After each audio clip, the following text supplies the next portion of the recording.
রিপোল নিয়ে আজই সিদ্ধান্ত কমিশনের নজরে দক্ষিণ 24 পরগনার 77 বুথ। দ্বিতীয় দফার ভোটে অনিয়মের অভিযোগ সরেজমিনে বিশেষ পর্যবেক্ষক সুব্রত গুপ্ত আরো ডিটেইল জানার চেষ্টা করব। সোমরাজ রয়েছে আমার সঙ্গে সরাসরি। সোমরাজ, আজই রিপোল নিয়ে সিদ্ধান্ত কমিশন সূত্রে কি খবর পাচ্ছ?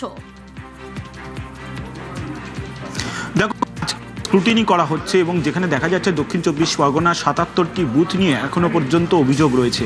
এই 77টি বুথের মধ্যে দেখা যাচ্ছে ফলতার 32টি বুথ, মগরাহাটে 13টি বুথ, ডায়মন্ড হারবার বিধানসভায় 29টি বুথ এবং বজবজ বিধানসভায় 3টি বুথ। এই যে 77টি বুথ থেকে যে অভিযোগ এসেছে, যে রিপোলের অভিযোগ এসেছে, তা নিয়েই মূলত স্ক্রুটিনি করা হচ্ছে। ইতিমধ্যে ডায়মন্ড হারবার মহিলা বিশ্ববিদ্যালয়ে পৌঁছে গিয়েছেন জাতীয় নির্বাচন কমিশন দ্বারা নিযুক্ত স্পেশাল অবজারভার সুব্রত গুপ্ত।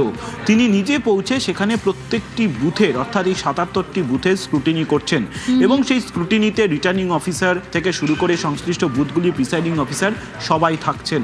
মূলত যে অভিযোগ উঠে এসেছে এই 77টি বুথ নিয়ে, যে ইভিএমে সেলোটেপ মেরে বা ইভিএমে আতর দেওয়া, এই ধরনের যে অভিযোগগুলি উঠে এসেছে, সেই অভিযোগ কতটা যুক্তিযুক্ত রয়েছে বা এক্ষেত্রে প্রিসাইডিং অফিসারদের কি পর্যবেক্ষণ রয়েছে বা রিটার্নিং অফিসারদের কি পর্যবেক্ষণ রয়েছে, অবজারভারদের কি পর্যবেক্ষণ রয়েছে, বিভিন্ন রাজনৈতিক দলের তরফ পর্যবেক্ষণ রয়েছে, সেই বিষয়টি সম্পর্কে জানতেই সুব্রত গুপ্ত ইতিমধ্যে ডায়মন্ড হারবার মহিলা বিশ্ববিদ্যালয়ে পৌঁছে গেছেন এবং মনে করা হচ্ছে আজকের মধ্যেই কমিশন চূড়ান্ত সিদ্ধান্ত নিয়ে নেবে যে দ্বিতীয় দফার ভোটে কতগুলি বুথে রিপোল হতে পারে বা আদেও কোনো বুথে রিপোল হবে নাকি। বেশ, সঙ্গে থাকো।